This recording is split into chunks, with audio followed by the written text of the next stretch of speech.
All right, y'all ready? Yeah. Here we go. Welcome back to the Crypto Show about technology, currency, and liberty with a pinch of sticking it to the man. We're coming to you live from the Crypto B&B studios in Austin, Texas on 89.1 FM, the Logos Radio Network. And yes, we're undermining the banks and the man, but having some fun while we do it. Chief, mate, what do you want to do tonight? The same thing we do every night, Pinky. Try to take over the world. The Pinky and the Brain. Yes, Pinky and the Brain.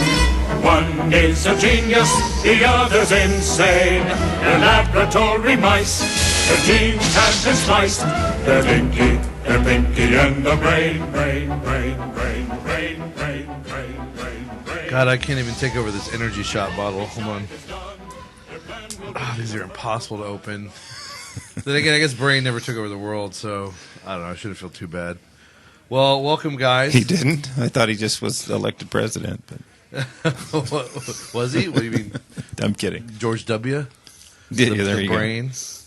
Well, guys, it's your Crypto Show hosts, Chris and Danny. Welcome to the latest episode of the Crypto Show, coming to you live on the airwaves on 89.1 FM, TXLR on Logos Radio Network, on this lovely December 18th, 2016, exactly a week before Christmas. Merry Christmas. Happy holidays. We have two very special guests with us tonight. I'll get to them momentarily. We're very excited for this show, as we are basically every show, because we always have some really cool guests on. I do want to mention, of course, the roll call of our partners here at the Crypto Show. We have, of course, Dash, Dash.org, the other cryptocurrency. We've had on, of course, many of their development team this past few weeks, and really the past couple years or more. Long before we partnered with them, we've had Evan Duffield and others to talk about Dash and what they're doing. So check that out, and we thank them for being our partner, not just to spread the word about Dash and other cryptocurrency, but also they are helping us with some charity work that we've recently talked about on the show. Also, of course, don't forget Hill Country Home Improvements for all your roofing needs here in Central Texas. They take Bitcoin. They prefer it. And they take Dash. And hash coins, whatever. Hash coins, too. Just be a little more secretive about that. Yes. The government is cracking down a little bit more on the hash coins than they are on the Bitcoins as of yet. So be discreet. Thank you. And don't forget, of course, I think it's our last one, CryptoCompare.com with the CryptoCompare Newsweek wrap-up in the cryptosphere. And we thank them for that, not just to give us some brief news bites for our listeners, but also for ourselves, because frankly, the only research I ever do for the show is the CryptoCompare.com news wrap-up. So before I get to our guests, let me... That explains a lot. It explains everything, really. Let me throw out a couple of those. Ethereum's developers are shifting their focus to Metropolis. The Ethereum development team is now turning its focus to the development of Ethereum's next update, Metropolis. The upcoming changes will allow Ethereum to realize long-planned features expected for integration in the network and make it as innovation-friendly as possible to developers. This next stage of the Ethereum project is scheduled for release in quarter one or quarter two of 2017. Kind of a weird name, only because, no offense to Ethereum, that Metropolis, the movie, is about a dystopian future. So I don't know. Maybe you could have thought of a better name, but it's still a cool name if you don't think of the movie. One more before we get going. Facebook obtains e-money license in Europe. Facebook can now facilitate peer-to-peer transactions on its platform after being granted an e-money license from the Central Bank of Ireland, authorizing Facebook to operate as a money transmitter in all of the EU states. Facebook has already confirmed the plans to launch a P2P payment system on its Messenger application for the European Union. Quote, the license enables us to roll out products like charitable donations on Facebook or peer-to-peer payments via Messenger in Europe, as we have in the U.S. What will they call it? Litecoin? Well, they won't call it unlike coin. Or no, dislike coin, because you can unlike, actually. The license authorizes FBPIL to issue donations from Facebook users to charities registered in the European Economic Area only, and peer-to-peer payments within the EEA. All right. Well, thank you, CryptoCompare.com, for those news bites. We'll have more at the top of each segment, so stay tuned for that. We'll stay tuned for everything we have to offer you on the show. Well, let's get to our guests. Our second guest in the second hour is going to be Juan S. Galt. Many of you in the voluntarist and Bitcoin realms have probably heard of him. A really cool guy. He was with us at Acapulco last year. I'm assuming he'll be going back this year. And, well, actually, it's a good assumption because that's half the reason we're having him on. He's basically a journalist, correspondent, and he's working on a documentary that he had started already last time he was at Acapulco with us. So we'll talk to him about that.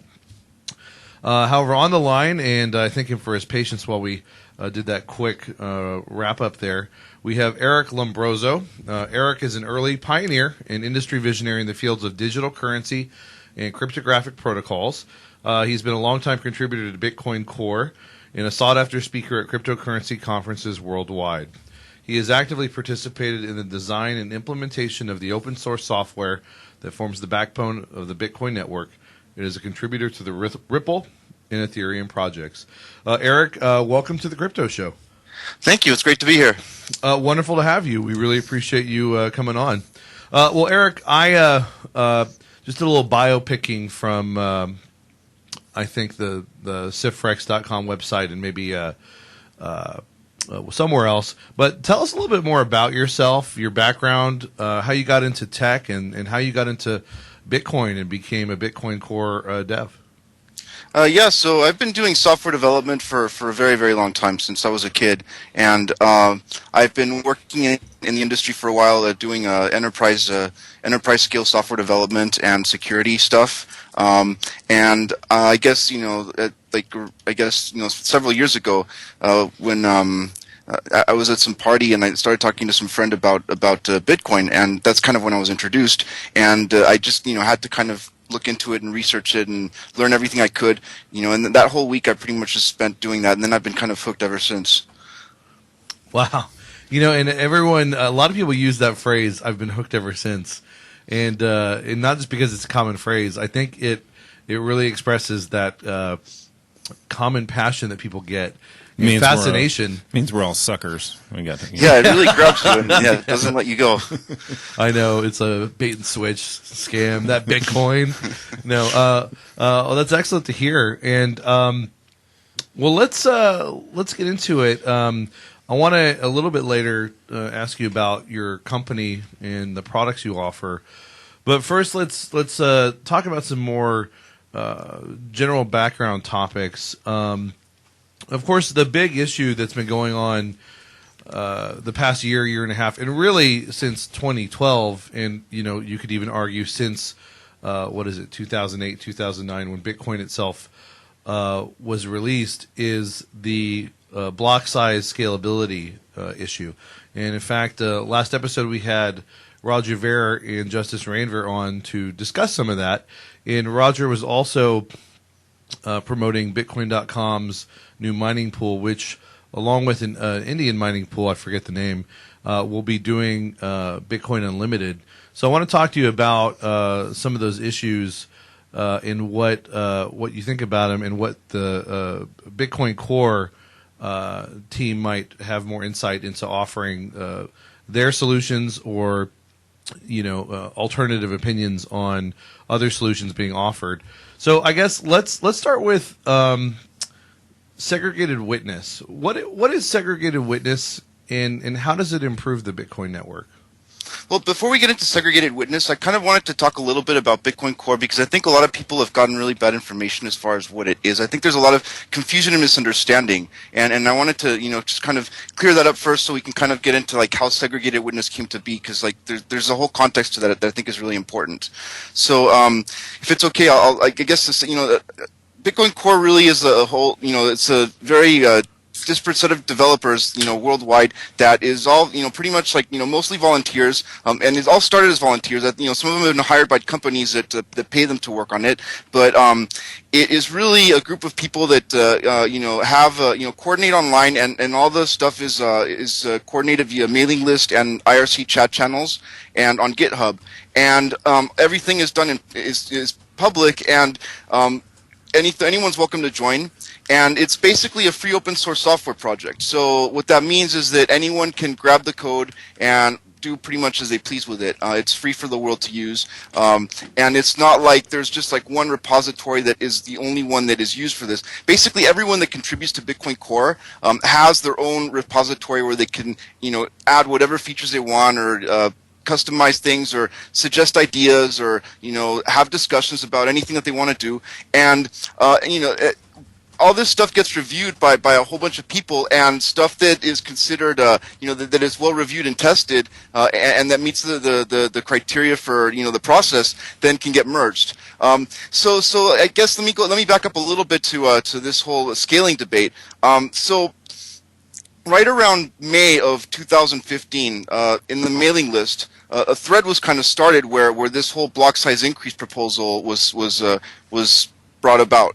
It was brought up there, and that's really the place where all the discussion takes place for all the protocol development. And at first, I think a lot of people were very very open to the idea of bigger blocks. I think that for the most part, I think most of the contributors really want Bitcoin to scale. They would like to see a way to be able to increase block size, have some kind of way to dynamically grow it as the network resources are able to allow it, etc.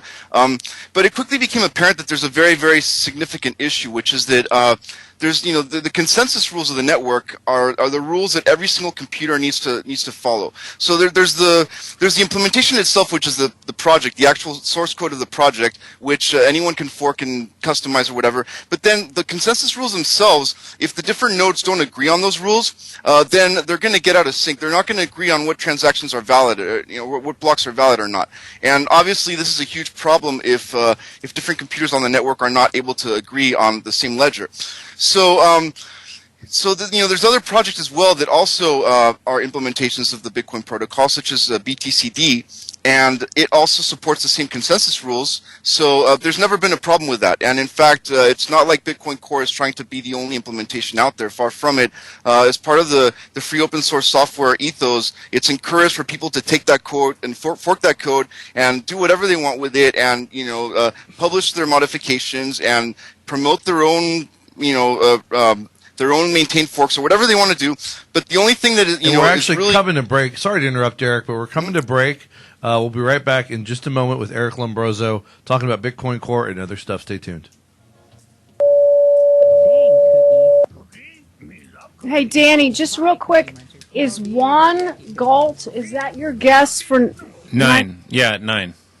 Okay, all right. He just chatted. I just wanted to make sure. Okay. I had something to do with you. And Rick, are you on yet? No, he's not on. I'm going to throw away these yucky cookies in the trash. I click Control, Shift, Delete, and then scroll down to Cookies and clear them. Now I go to Yeah, I should have just gone directly to Bitcoin Core, but I kind of wanted you to actually take the reins like that, which I figured you'd do, and just start from Bitcoin Core, so that was good. okay. Good. some yummy new cookies. New cookies for me? Consider it an early Christmas present. And every time I order on Amazon, I go to this link and I Hey, Rick, are you on now? radio network too. Yeah, I'm here. Okay, awesome. Thank you. This person here on the Skype machine, Juan Galt, that is Danny's guest for 9 o'clock. Okay. All right. Now you can win too. You'll get step-by-step instructions in plain English on how to win in court using federal civil rights statutes. What to do. About time freaking winter decided to come in. Yeah, right. Okay, do you got it from here, Rick? Yeah, I pretty much got it under control. Okay, Deb. thank you, because I need to work on my computer now. Yeah, Okay. my bad about that. I appreciate the help. Yeah, thank you. Thank you. Okay. Yeah, thanks, Deb. Yeah. As well. For more information, please visit newoflawradio.com and click on the blue Michael Mears banner or email me. How's everybody doing over there in Austin? Cold also. Cold. But Yeah. but surviving. To learn how to stop debt collection. Doing the penguin walk.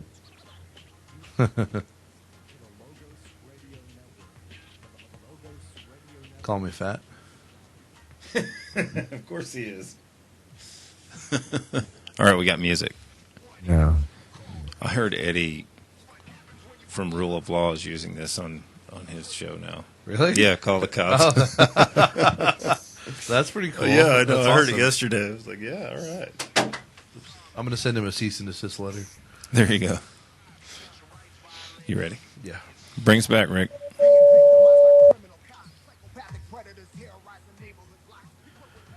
All right, guys, welcome back to the Crypto Show. Before we get back to our guests, let me throw out one more CryptoCompare.com news bite. Bitcoin is now trading at its highest price since 2014.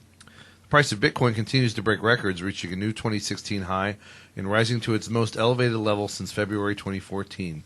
Although the price has since then returned to the $778 mark, Bitcoin reached its high of $786 today at 2 a.m. General GMT time. Is that Mountain Time? I don't know. Bitcoin has been on the rise since February in what seems to be the result of multiple occurrences in the space, like the block reward halving and the SegWit proposal, as well as global uncertainty. Thank you, CryptoCompare.com. And let's get back to our guest, Eric Lombrozo. And Eric, who has been a contributor to Bitcoin Core, was just telling us some stuff about Bitcoin Core, dispelling some mistaken notions about it. And before we were interrupted by the break, you were discussing consensus rules and how, of course, all Bitcoin nodes need to be operating on those consensus rules, but other implementations can be incorporated, like BTCD, to create a little variety. Anyway, continue with that, and we'll get moving forward. Right. So we've been having this discussion for a while as far as scaling has been kind of an issue that we've been trying to figure out a way to fix because there are some pretty serious constraints to the network right now. That I think that all of us would like to see some solutions to this problem. Last year we had this long discussion in the mailing list, and I think that there were two main issues that came up as far as increasing blocks. First was the resource utilization. Resources are not infinite. Every node requires a certain amount of resources to store the blockchain and to process it, etc. The network has certain latency and bandwidth limitations, etc. And these things constrain how much we can really, how much we can load the network before we start to have serious problems with operation of the network. So that was the first problem. But the more serious problem is that right now the block size limit is encoded as a consensus rule, and this is the rule that all the nodes enforce right now. If we were to change that, if we were to move that up, what happens is that different nodes would diverge as far as which blocks they accept and which ones they don't. And once that starts to happen, then unless you have a near unanimous consensus of everyone agreeing that they need to change their software, then you're going to get a chain split. You're going to get two separate networks that are not going to be compatible with each other, that are going to be taking the same tokens and forking the ledger into two distinct ledgers, like what happened with Ethereum. And I think that a lot of core contributors were very, very concerned about the prospects of that, and that was raised multiple times. That was actually a huge part of the thread, and a lot of the discussion that took place was trying to find a way to be able to increase block size in a safe way and to make it secure. So to do it so that we won't have these issues with the hard fork and these chain split possibilities. So there were certain ideas that came about as far as how we might be able to get consensus on like a certain annual percentage growth of the blockchain, and there were other proposals that tried to maybe double it and then quadruple it and then go 8 times after a few years, etc. But it was really, really hard to get everyone to agree on these kinds of proposals, just because it's the nature of a decentralized network. I think you have the logistics issues, first of all, which means that it's hard to get everyone to upgrade software anyways, even if it's not consensus code, even if it's not security sensitive. Just try to get anyone to upgrade any application. Any company that's in the business of software development that's had to release updates to their software knows that it's a pain to get everyone to upgrade software.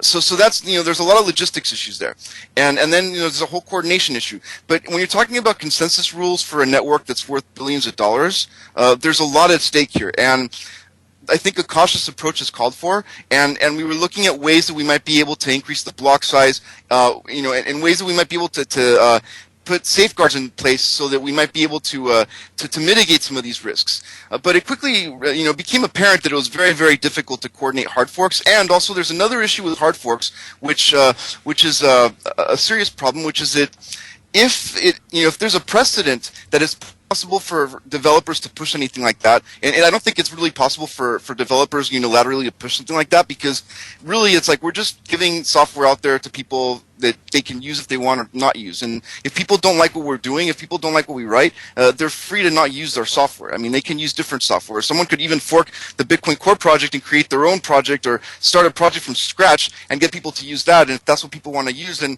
we really have no control over that, right? So that's the first issue with that. And second of all, if it were possible for the developers to actually push a particular fork like that, then it becomes a very serious attack vector. That means that malicious actors like state actors or others that might want to harm the network now have a target. They can coerce developers into doing specific things, and a lot of developers feel very, very uncomfortable about the prospects of being put in that spot. So it was very much everyone agreed that in order for any kind of consensus rules change to happen on the network, there needed to be very widespread consensus, and we needed to get support from the whole ecosystem, the application developers, the miners, the users, etc. And then a big breakthrough happened in the fall of last year when it was discovered that it was actually possible to increase block size in a way that would be backwards compatible, which means that it wouldn't break old software. It would actually allow old wallets, old nodes to continue to function on the network even if they didn't upgrade, which means that it gave us a much greater tolerance of error. It means that not everyone needs to upgrade at the same time. The logistics are way easier. There's basically no risk of a chain split where you get two separate ledgers that are incompatible, etc. by doing it as a soft fork. And that's how SegWit came about. SegWit was an idea that came before, and it was really trying to fix malleability, which is the problem where transactions might change their ID mid-flight because people could change the signatures. And SegWit pulled the signature data into a separate part. But it was discovered that we could do that and also increase blocks by moving that data into a part that would have a separate check. So it's a different rule. Instead of the rule that checks the block size the way it exists right now there's a rule that checks that checks the block size differently. So now there's this other chunk of data that can be also put into blocks that can still fit the old node's consensus rules, which means that we can actually have the best of all worlds. We can have a bigger block. We don't need to worry about hard fork issues. And we fixed the malleability issue. And the malleability issue was a really serious constraint for being able to develop off-chain protocols, such as the Lightning Network, which give us a whole bunch of new use cases, such as instant micropayments, which is something that right now in Bitcoin, if you want to have zero confirmation transactions, there's really no secure way to do that generally. So, a lot of people feel very uncomfortable about doing that. And with the Lightning Network, or with ideas like that, you could have secure zero confirmation transactions, and you can have very, very small micropayments and actually make it very economically viable because the fees could be brought very low because not everything needs to be on the blockchain. This does not compete with on-chain scaling. On-chain scaling, you can still have all the on-chain applications, but this is extra use cases that were not possible before. So it's kind of like, wow, we found a way to do all these things, and this is what SegWit was. So we started working on the code for SegWit at the end of last year, and the first testnet for SegWit, called SegNet, was actually deployed right before the end of the year last year, and we've had three SegNets already where we developed the actual the code and tested it on its own network. And then we activated it on testnet, I believe it was in May of this year. So it's been running for several months already on the Bitcoin testnet, and it's ready now to go. It's been deployed in 0.13.1, and we're just waiting for miner activation. And as soon as that happens, all the application developers can release applications that have support for this, which will increase on-chain capacity and allows a whole bunch of more experimentation for other kinds of stuff like the off-chain stuff. Cool. So that was a really good lead into SegWit. So basically what you're saying is that SegWit solves, at least for now, a big part of the scalability issue using this backwards compatible development. And then it also solves things like the instant micropayments, which is something we talked about with Dash that they do over there that we were waiting for Bitcoin to do. And what you're saying is that's a part of SegWit and a lot of other issues. So SegWit itself, it covers a lot of ground, is what you're saying. And so was SegWit introduced by core developers? Yes, it was first worked on by Peter Willey, and he'd been working on this idea for several months prior. I don't know exactly how long, but he'd been working on some ideas like this, and this was before it was discovered that we could actually do it as a soft fork. So he was working on some sidechain project, the Alpha project, and was working on this concept for the malleability fix. But then I don't remember exactly when, but it was sometime in the fall of last year, I think early fall. Well, let's return to that point real quick on the other side of the break with Eric Lombrozo. Fascinating stuff, a lot to learn, and we'll be right back. Yeah, like Mimble, Wimble, and I know we had Peter Willey on to talk about the Mimble, Wimble thing. Is that compatible as well with SegWit? Or? Unfortunately, no. We can't really merge Mimblewimble directly into Bitcoin because it would require getting rid of the script entirely, pretty much. But it might be possible to deploy it as a sidechain or as an alt. So there's people that are working on those kinds of approaches. But I think it's a really cool idea. Remind me what it was. Very, I know very we cool. had him. I forgot. Mimblewimble. Yeah, it's a good. It basically mixes all the coins. It makes it impossible to trace origin. So it's like a perfect fungibility. Gotcha. Utility companies are promoting new smart meters as a way to save money and energy, but replacing old. Well, a lot to take in, but you do a really good job of explaining the issues and how SegWit solves a lot of them. Yeah, I guess when he fleshes out SegWit a little bit, maybe we can go into what the dangers are of the Bitcoin Unlimited and what I mean, because that Bitcoin Unlimited, right, is essentially a hard fork, right? You're Yes, creating it a new Bitcoin, so that just like he was saying, that alone is a reason. Yeah, that's so we could end up with Bitcoin Classics. Cool. Yeah, we might actually end up with more than two chains because it's more than just a hard fork. Actually, different. Well, we can talk about this more when we get on the air, I guess. But yeah, it's right. And one thing I want to talk about in the air, but just to get a yes or no.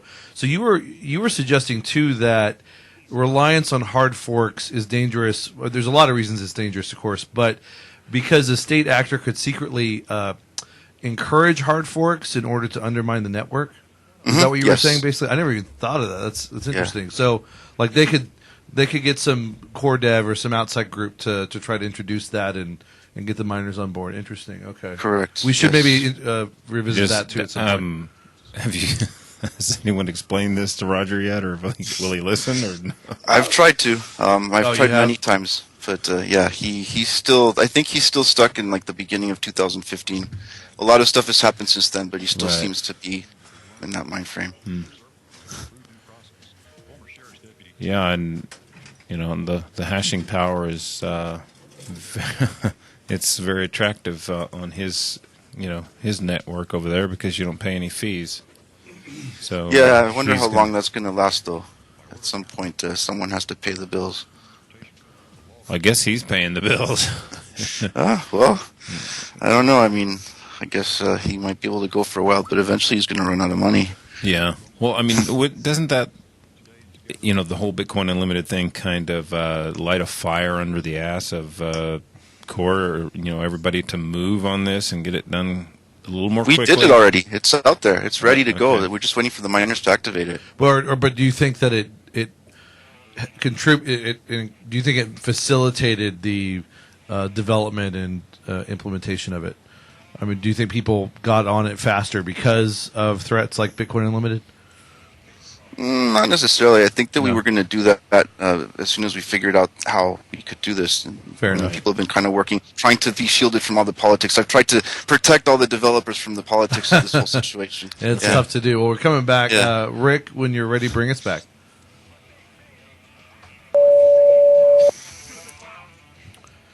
Bitcoin startup adds former Barclays chief Anthony Jenkins, the ex-chief executive of Barclays PLC, and one of Europe's most prominent former bankers has recently joined the board of directors of Blockchain, a London-based startup that provides services related to Bitcoin and cryptocurrencies.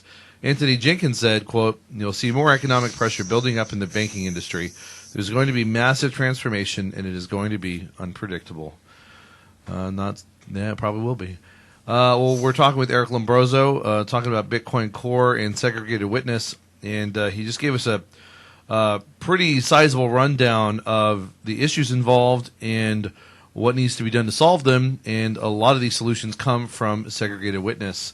And one of the things he talked about too that I just want to reiterate is I think is lost on people who just sort of unequivocally say, let's just increase the block size a huge amount. Is, as he said, there are physical limitations to the network that increasing the block size could put strains on that have like bandwidth and other issues that often don't go talked about when this issue is debated. So that's an important thing. And as he said, with Bitcoin Unlimited, that's a hard fork, whereas SegWit is a soft fork, and hard forks, have their own issues. And let's see, I want to talk about real quick the hard fork issue too, just real quick before we get back. So you had mentioned too, as we talked about off air, that one danger of hard forks is that state actors could encourage behind the scenes hard forks in order to undermine the network, correct? Yes, correct. And of course, that's just one thing. There's also the issue of fungibility. Obviously, if you create two chains, that reduces the fungibility of Bitcoin, turns it into two things.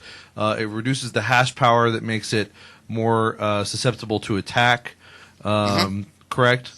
Yes. But are there any, just real quick, to take devil's advocate, because we've had people on who have maybe, I don't want to say extol the virtues of a hard fork, but say it's not such a bad thing. Are there any pros to a hard fork? Well, sure. I mean, with a hard fork, you could pretty much change anything you want. You can pretty much throw all the old consensus rules out the window if you want and start from scratch and redesign it with the benefit of hindsight. And, if you wanted to have something built today with what we know about Bitcoin, it'd probably be built significantly different than the way Bitcoin was actually built, because Bitcoin was built as an experiment that, a lot of stuff was, we still had to find out. It was not really known at the time it was designed.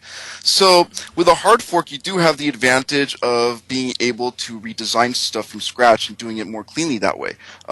Unfortunately, once you have a significant sized network, it becomes very, very difficult logistically, and then there's a political aspect too of getting everyone to agree on which is the correct blockchain. So the Satoshi Consensus Protocol specifically has a way of algorithmically deciding which chain everyone should accept as the valid chain, which is the one with most work that is valid. So it needs to follow the consensus rules, and it needs to be the one with the most work.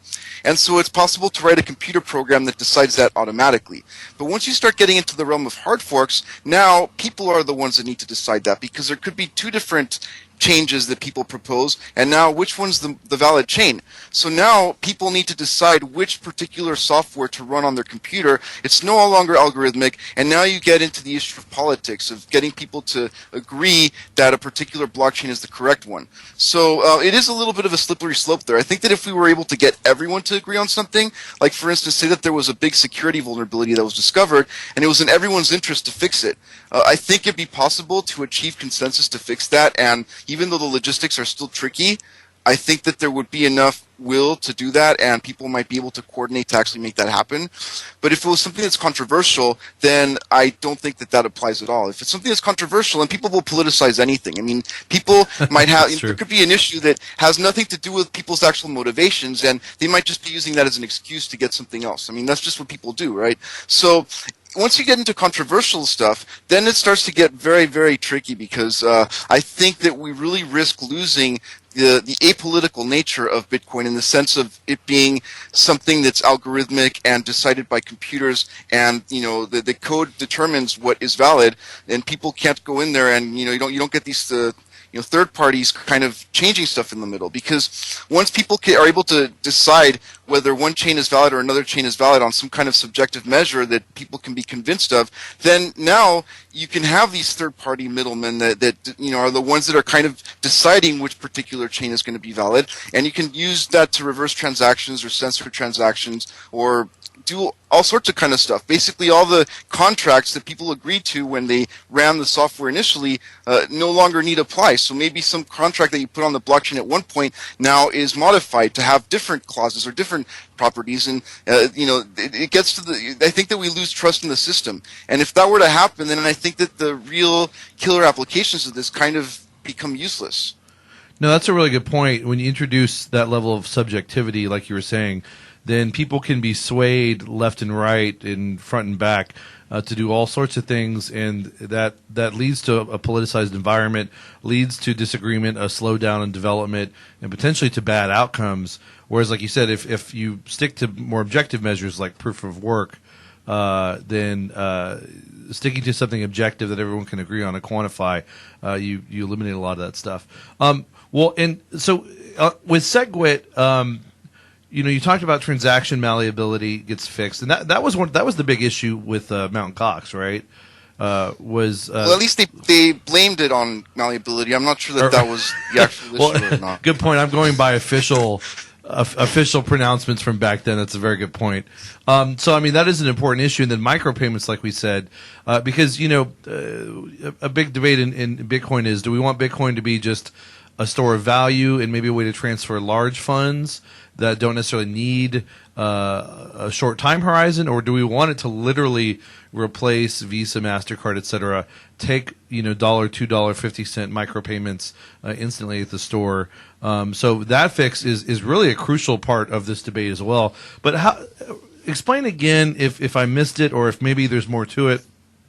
How is the block size changed again on SegWit? How is it increased? Is it increased to 2 megabytes? Is it dynamic? Or explain that again. Right. So the block size limit that is encoded, that's put into the code initially, the block size limit that was in the code was 1 megabyte, right? But it's possible to have another commitment that's nested inside of it. So you can have like a hash of another structure that's embedded into the block that exists right now. And this other data can also be transmitted on the network as part of the block, and old nodes need not request it. So old nodes wouldn't request this other information. They would just get the block that they're familiar with. And this extra commitment, they just wouldn't know what it is. It's just an extra hash. It's actually encoded as an op return in the Coinbase transaction. So they would just ignore it. They would just think, oh, it's just another op return. It's just someone that stuck some data in there, and they wouldn't care what it is. But the new nodes would know that that data actually is a hash of other data that is stored in another part of the block that's transmitted together with the block, but it isn't. So that part of the block is required for validating the signatures. So the main block itself still has all the inputs and outputs. It still encodes which bitcoins are being sent from where to where. So you still have all the effects. You still know how many bitcoins were, which outputs are spent and which new outputs are created and how much is paid in fees and all that stuff. All that is in the main part of the block. But then the signature data, which is actually what authorizes the transactions, that's when someone says, someone that has a wallet signs with their private key, they're authorizing that transaction to actually be put in the blockchain.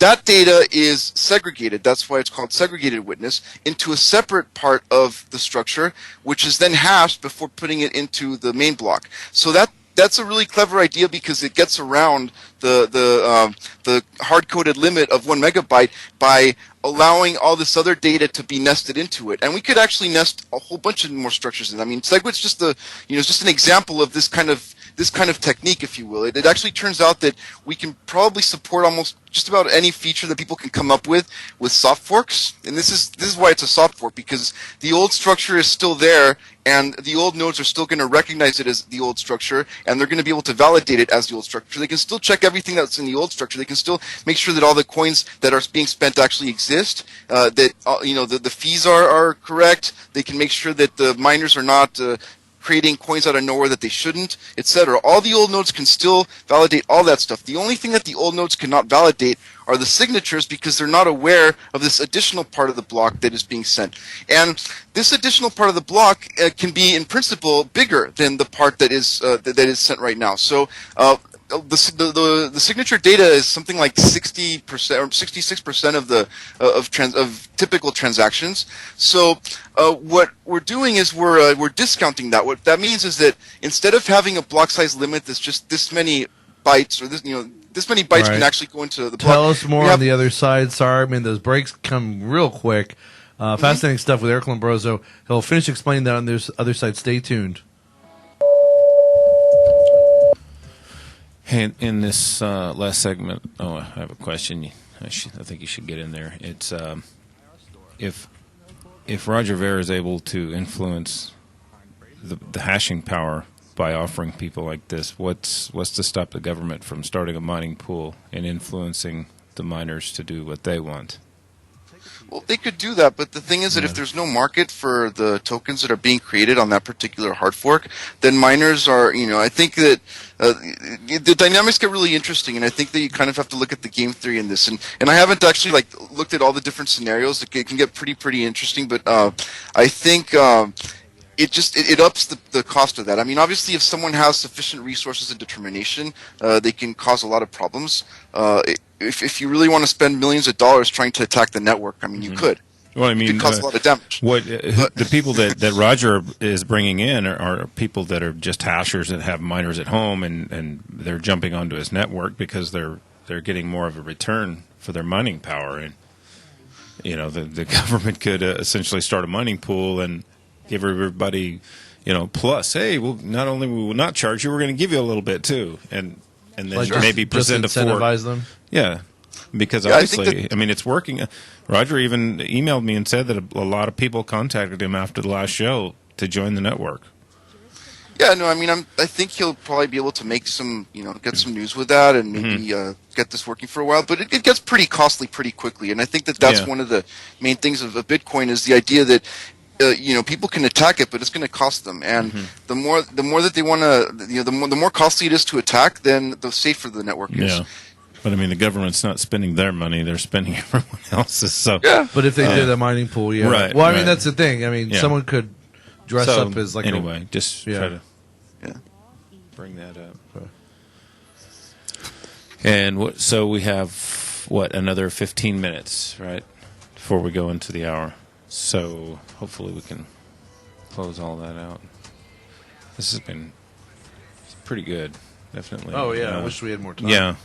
Maybe we could do a few minutes into the hour, or I don't know. Yeah. I mean, if we still have a little bit left, we'll bring Juan on, and then we'll finish up in the next segment, and then move on with him. Just maybe wrap up with where people can go to get information and learn more about what Eric's talking about. Okay.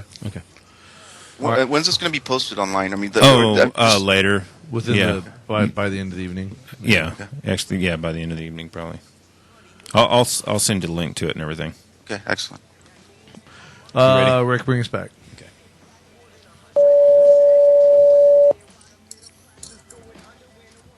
Welcome back, guys, to the Crypto Show. We're talking with Eric Lombrozo about Bitcoin Core, Segregated Witness, Hard Forks, Bitcoin Unlimited, Lions, Tigers, Bears, oh my. And he was just explaining how Segregated Witness is able to get around the 1 megabyte block size limit. And I don't want to spend the whole rest of the segment on that, but I do want a little bit of clarification if you can.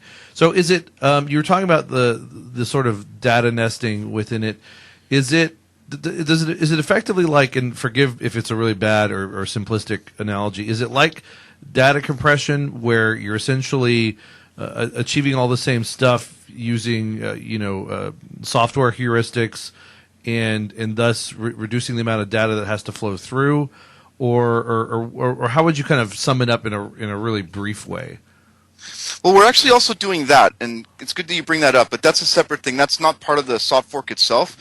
There's also compact blocks, which is a way of compressing blocks to reduce the bandwidth requirements of nodes and to reduce the latency.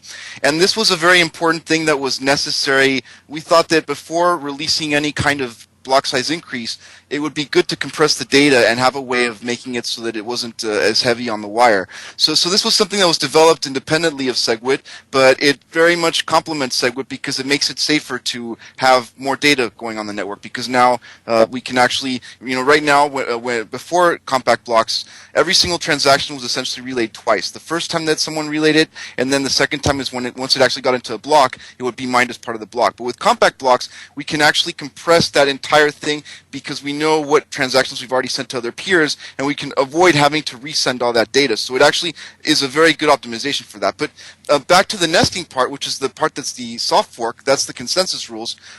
This is just a network optimization. We could also do it without that, but then it would be more costly on the network. But the soft fork itself nests the data so that the old nodes are going to check the rules on the block that they're familiar with, and they don't know what this nested structure is. But the new nodes know that the network is going to also send them this other data, and they're able to check this signature, which is the witness, which contains a signature, and they're able to do the full validation of the transaction. So we're getting around the 1 megabyte limit by now having this cost metric, which has a 75% discount on the witness data, which means that in principle you could have up to 4 megabyte blocks, even though in practice we're thinking that blocks are probably going to be close to 2 megabytes, maybe a little bit less, given the current kinds of transactions that are prevalent on the network. So right now, most transactions are pay-to-pub key hash. There's a few multi-sig transactions. We're going to start to see a lot more hash lock and time lock transactions in the near future, I think, now that we have the check lock time verify and check sequence verify opcodes, and with the off-chain protocol stuff with Lightning, we're going to have a lot more of the hash, and also with a Tumblebit and other kinds of ideas that are being floated around. This whole being able to have hash lock contracts is also very important. So we're going to have bigger and bigger scripts, not necessarily huge scripts, but bigger scripts. And the bigger the script is, since the whole script gets moved to the witness part of the block, that means that we can actually have even more data that's put into a block within the consensus rules of SegWit.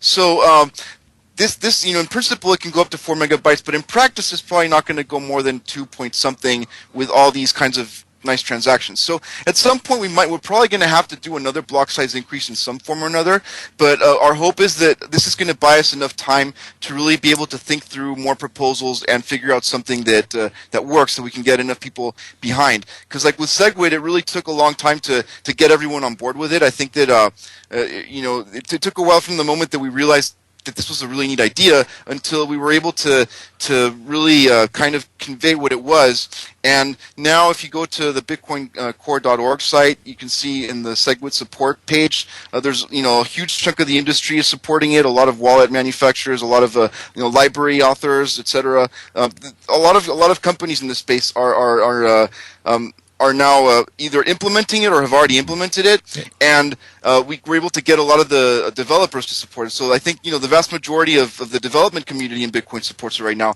So if we were to do something for another block size increase in the future, we need to have this kind of consensus building process. This is social consensus, not the cryptographic, not the algorithmic consensus.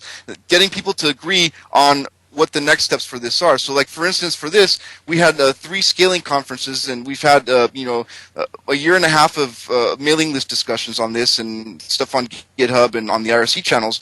And so I'm hopeful that with SegWit, this will buy us enough time to be able to really figure out much better solutions, so we might be able to have dynamic on-chain scaling like flex caps or other kinds of ideas that have been thrown around, where we really might, because as more as computational resources improve, we want to be able to use those. So it's not, obviously I think in 10 years or something, 1 megabyte is going to look really small. It's going to look tiny. So obviously we're going to want to have bigger blocks. But I think right now we just don't have a really good solution for that beyond SegWit that has enough community support. So we're hoping that with SegWit we're able to have enough time to figure that out, and at the same time be able to have all these other kinds of applications with the off-chain stuff and really cool new use cases being explored that couldn't be done before.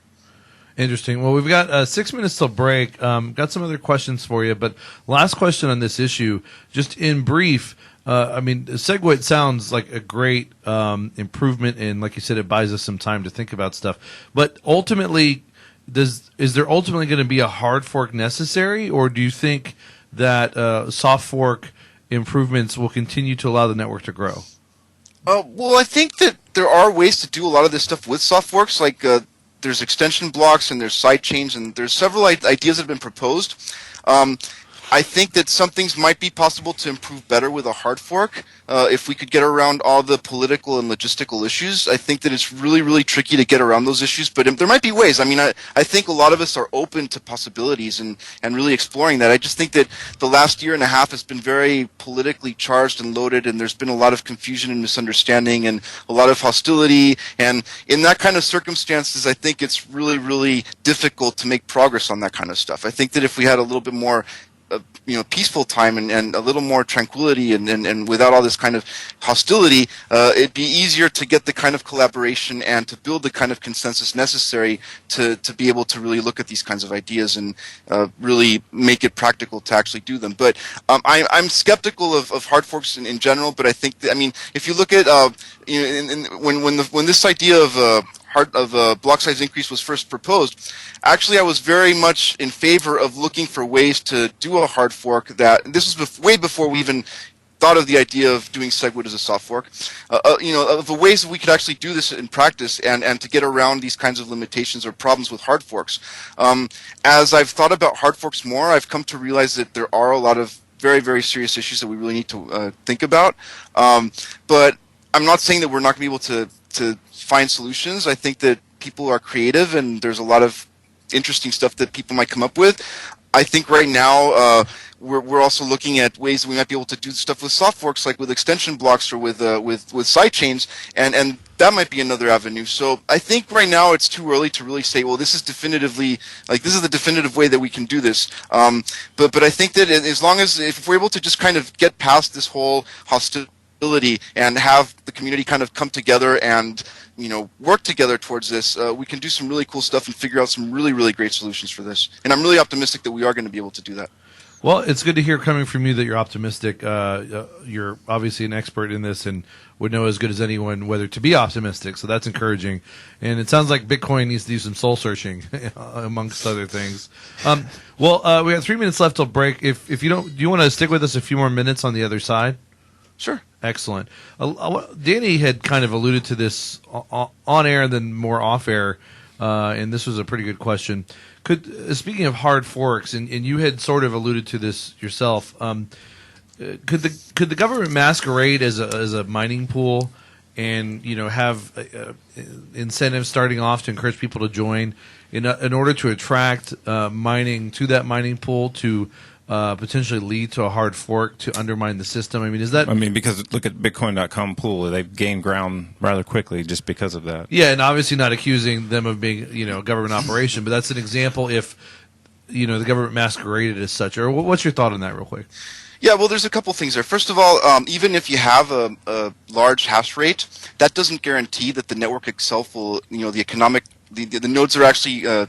in the economy will accept that token as the token. So if you have, for instance, a lot of businesses and exchanges and big holders of Bitcoin that choose not to accept that chain, well then it doesn't matter how much hash power you have. It's just not the valid chain, right? But then there's the other part, which is that if governments were to really kind of incentivize mining, or subsidize this kind of stuff, sure. I mean, there are attacks on the network that could be done if you want to spend many, many millions of dollars. I mean, I don't know how many millions of dollars it would cost to reverse the last 6 blocks or something, but it could be done. I mean, if you have sufficient resources and are determined to do it, you could do it, but it gets expensive very, very quickly. So yes, there could be state actors that might have the resources to be able to pull this off, but it isn't going to be cheap. And the bigger that the network grows, as far as more actual infrastructure nodes, the harder it gets to pull this kind of stuff off. I think that the higher the hash rate and the more distributed the hash rate, the less centralized the hash rate is, the more expensive it is for anyone to attack it. So it gets to a point where I think that maybe governments just don't find it worth it or don't have the resources to be able to pull off that attack. And so it is, I think it's a matter of nothing can be made perfectly secure. There's no way to make it absolutely impenetrable. The best we can do is just make it expensive to attack it. And, the more expensive it is to attack it, the more secure it is. Yeah, absolutely. Well said. We're talking with Eric Lombrozo about Bitcoin Core, Segregated Witness, Bitcoin Unlimited, hard forks, soft forks, and we're coming to break. And we're going to have a few more minutes with him on the other side to wrap up our questions about this very important issue, and it's exciting to know from someone like him who would know that there's every reason to be optimistic and that segregated witness buys us some valuable time without the dangers of a hard fork. Of course, we'll see how much time it buys us depending on the growth in Bitcoin and depending on the growth in development ideas as time goes by. So stay tuned. We'll be right back on the Crypto Show in just a moment. Would you like to make more definite progress in your walk with God? Bibles for America is offering a free study Bible. So for an outro, you're just going to the New Testament give kind of an introduction of where to find the information and stuff like that. Yeah. Should I? I wanted to talk to you about your company, and we'll only have a few minutes with you, though. Unfortunately, do you want to go ahead and wrap up? Well, of course, where people can find out more about Bitcoin Core or you or Segregated Witness, but also, do you want to quickly tell our listeners about Cyphrex, and is it Cyphrex? Is that how you pronounce it? Cyphrex. So like Cypher. Well, I mean, I figured, Like but I don't know. Just anyway, right. And was it M Sigma? Sigma. Signa, sorry. Yeah. Did you want to? Well, that makes more sense, like multi-sig. Yeah, I was just thinking Sigma, like anyway. Did you want to wrap up talking about that? Yeah, sure. Cool. Sure. Oh, I guess we better go ahead and bring Juan on and let him know. Hey, Rick, are you there? Rick. Yeah, I'm getting one on. Okay. Juanito. Which one? One Galt. Right. Well, That's Galt. it was a joke, you know. Which one are you talking about? Yeah, right. Who is? KNS one gold. Who is one gold? I still think that was a really clever thing of Ayn Rand. That whole What? Just that whole phrase throughout the book being this like mysterious catchphrase that everyone uses and has these like mythic but you know real origins and like whenever something bad happens, that's what you say. Hello. There, hello. Hello. Yeah. It's a little loud. You got a little bit of background. Yeah, you're coming in a little staticky there, one. We're going to spend just a few minutes in this upcoming segment wrapping up with our previous guest, if that's all right, and then we'll spend the rest of the show with you. Did you get that one? Juan, you there? I'm gonna. Can you hear us? Maybe not. Yeah. You have a headset on? Oh, I can hear you now. Okay. Oh, I was saying we're going to spend a few minutes in this upcoming segment with our previous guest just to wrap up, and then we'll finish with you the rest of the show. Is that cool? Yeah. And we can even go a little bit over, and I can grab that audio. That's true. Actually, if we needed to go over with you, if you were willing, we could record that and add it to our online listenership, which is our bigger listenership anyway.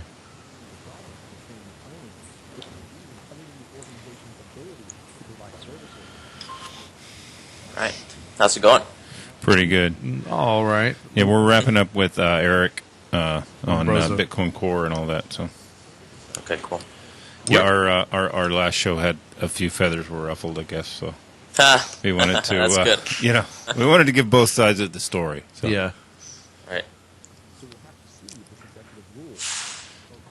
Yeah. I thought I was going to get beat up by a gang of nerds when I left the studio. No. And stabbed with pencils from their pocket it's protectors. A gaggle of nerds. Oh, is it a gaggle? Yeah, sorry. Oh, God. Juan, where are you, or where do you live? He's in Acapulco. I'm in Acapulco, yeah. Oh. And did you move down there last year, or had you been No, he's living been down there for, what 3 years now? Yeah, pretty much. Yeah. Oh, I think you told me that last year. I forgot.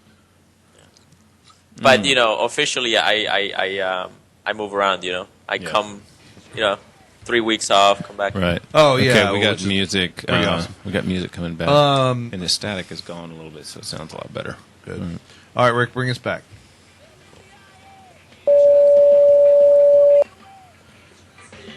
Ethereum Classic may adopt a new monetary policy. Ethereum Classic may soon embark on the biggest deviation since the hard fork that split Ethereum in two by changing the monetary policy employed by Ethereum and putting a hard cap on the total amount of tokens to be issued. The leading proposal to replace the current monetary policy is ECIP-1017, Ethereum Classic Improvement Proposal 1017, drafted by Matthew Snaproll Major. Ethereum Classic's project coordinator Arvico said, quote, "The current unlimited emission schedule flies in the face of basic tenets of Austrian economics." It's up 15 I like cents since that. I yesterday. agree. Good for them. Good for them. Well, we're going to wrap up with our guest in this segment, Eric Lombrozo, and get to our next guest, Juan Galt.